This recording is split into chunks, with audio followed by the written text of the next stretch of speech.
Hey Jonesy Babes and Anonymous Jonesy Babes, welcome back to my channel. So today we're going to talk about Jam Master Jay. The verdict is in. 2 men are convicted of his murder. Let's talk about it. But before we get into that, I just want to say I remember when this happened. I used to live a couple of blocks down from his studio that was on Merrick Boulevard. You had the bus terminal that was there. And then inside the bus terminal, you had the pizzeria, the donut shop, and some other stores. Right on the corner was, I think it was called King's Fish Market, if I'm not mistaken. And then across the street was the Coliseum Mall and that whole strip. So I used to always be over there. If I didn't get my pizza from the bus station mall, I got it from Margarita's on Jamaica Avenue. But I used to live a couple blocks down. And also, I remember it used to be a hotel on 89th Avenue called the Bristol Hotel, which was long gone, and something was called Monica House was there. Now that's gone, and it's apartment buildings now. So that whole area looks different. But I remember the day this happened, and when it came on the news, I was heartbroken because I was like, oh my God, what is going on? When I went up there to see if anything was going on, I saw teddy bears and flowers and candles. People were there to pay their respects. And it just felt so weird. It just felt really, really weird. But I remember that day. It was really sad. It was really sad. More than 20 years after Run DMC star Jam Master Jay was brazenly gunned down in his recording studio, a jury convicted 2 men of his murder on Tuesday, bringing closure to one of the hip-hop world's most elusive crimes. The anonymous Brooklyn federal jury found Carl Jordan Jr. and Ronald Washington guilty of killing the pioneering DJ over what prosecutors characterized as revenge for a failed drug deal. Jay-born Jason Mizell worked the turntables in Run DMC as it helped hip-hop break into the pop music mainstream in the 1980s, with such hits as It's Tricky and a fresh take on Aerosmith's Walk This Way, Talk This Way. That was my jam. Like the slayings of rap icons Tupac Shakur and the Notorious B.I.G., that's another one I remember. Notorious B.I.G. I was at work and Angie Martinez announced it over the radio, Hot 97. I was like, what is going on? It was something. It was really something. Now, because I'm from Brooklyn, all right, when they were driving down the street, let me tell you something. Fulton was lit, okay? Fulton was lit.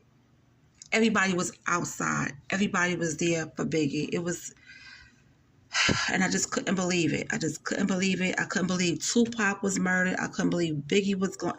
It was just so much happening.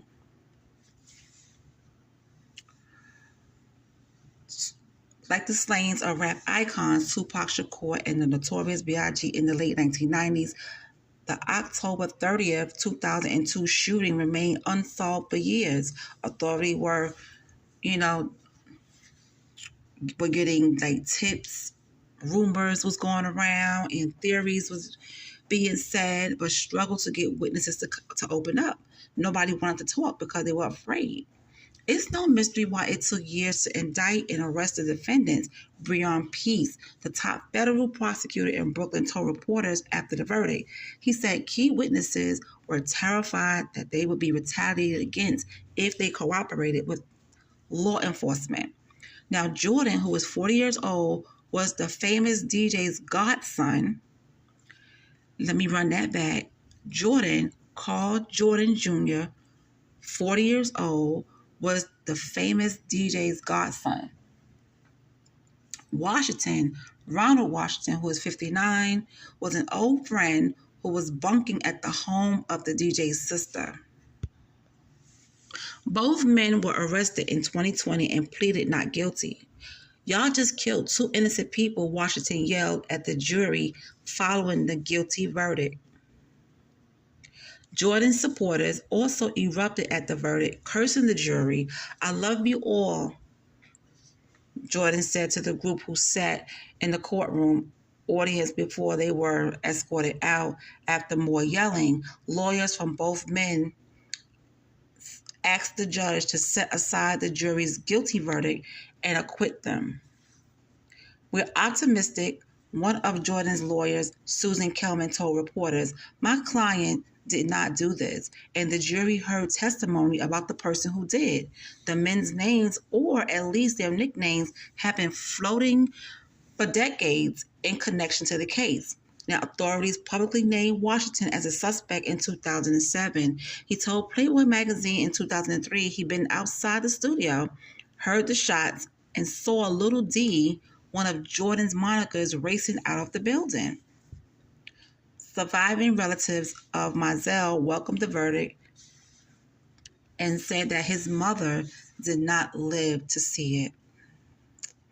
"I feel like I was carrying a 2,000-pound weight on my shoulders, and when that verdict came today, it lifted it off," said Carlos Thompson, Mizell's first cousin, who wiped away tears after the verdict was read. "The wounds can start to heal now." Mizell had been part of Run DMC's anti-drug message, delivered through a public service announcement and such lyrics as, "We are not thugs, we don't use drugs." But according to prosecutors and trial testimony, he racked up debts after the group's heyday and moonlighted as a cocaine middleman to cover his bills and habitual generosity to his friends. He was a man who got involved in the drug game to take care of his people, the ones that depended on him. Assistant U.S. Attorney Artie McConnell said in his summation. Prosecution witnesses testified that in Mizell's final months, he had a plan to acquire 10 kilos of cocaine and sell it through Jordan, Washington, and a Baltimore-based dealer, but the Baltimore connection refused to work with Washington, according to the testimony. Prosecutors said Washington and Jordan went after Mizell for the sake of vengeance, greed, and jealousy.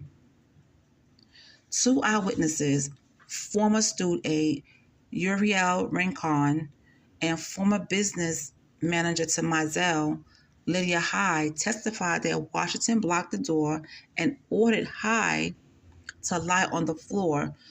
She said he brandished a gun. Now, Rincon identified Jordan as the man who approached Mizell and exchanged a friendly greeting moments before shots rang out, and one bullet wounded Rincon himself. Three other people, including a teenage singer who had just stopped by the studio to, give her demo tape, testified that they were in an adjoining room and heard, but they didn't see what happened. Other witnesses testified that Washington and Jordan made incriminating statements about the Mizell killing after it happened. Neither Washington nor Jordan testified. Their lawyers questioned key prosecution witnesses' credibility and their memories of the long-ago shooting, noting that some initially denied they could not identify the attackers or had heard who they were. Okay. Virtually every witness changed their testimony 180 degrees, Kelman told the judge during legal arguments. The witnesses said they had been overwhelmed, loath to pass along secondhand information, or scared for their lives. The trial shed limited light on a third defendant, Jay Bryant, who was charged last year after prosecutors said his DNA was found on a hat at the scene. They asserted that he slipped into the building and let Washington and Jordan in through the fire door in the back so they could avoid being buzzed up. Now, Bryant has pleaded not guilty and is headed towards a separate trial. Testimony suggests that he knew someone in common with his co-defendants, but there is no indication that Bryant was closer with Mizell, if indeed they ever met. Bryant's uncle testified that his nephew told him he shot Mizell after the DJ reached for a gun, a scenario no other witness described. McConnell said Bryant was involved, but he's not the killer. Prosecutors' theory doesn't even place Bryant in the studio, though that's where authorities found the hat with DNA from him and other people, but not the other defendants, according to the court filings. Lawyers for Washington and Jordan portrayed the garment as a key piece of evidence in their client's favor. Jay Bryant is literally reasonable doubt one of Jordan's lawyers.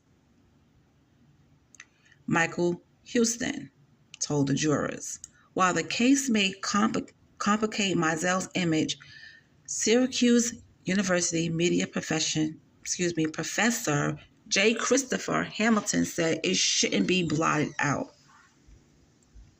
And you know what? When they did the documentary, what I liked about the documentary, they did not put anything that involved with drugs in the documentary. They left it out. They gave the family some respect. Some people argue that because he was part of that lifestyle and he did, involve himself with drugs, they should have put that in the documentary. But they didn't. Okay, they didn't. And I'm not sure how many of you guys saw the documentary. It was pretty good. I enjoyed it, but they didn't do that. They didn't put that negative light in that documentary. If he was indeed involved in dealing drugs, that doesn't mean to say his achievements should be dimmed. Hamilton said, arguing that acceptance from local underworld figures was a necessity for successful rappers of the 80s and 90s. You don't get these individuals without them walking through the gauntlet of the street. And that was said by Hamilton. So the two guys were convicted. They were found guilty. So I don't know how much time they're going to get, but one of the guys yelled out, "You just killed two men." And you see how close they were to Jam Master Jay? Washington, 59, was friends with the DJ's sister and slept in her house. The other one, Jordan, 40 years old, was Jam Master Jay's godson. That's what's tripping me out. Anyway, you guys, I just want to talk about that real quick. You guys have a good one, and I'll talk to you later.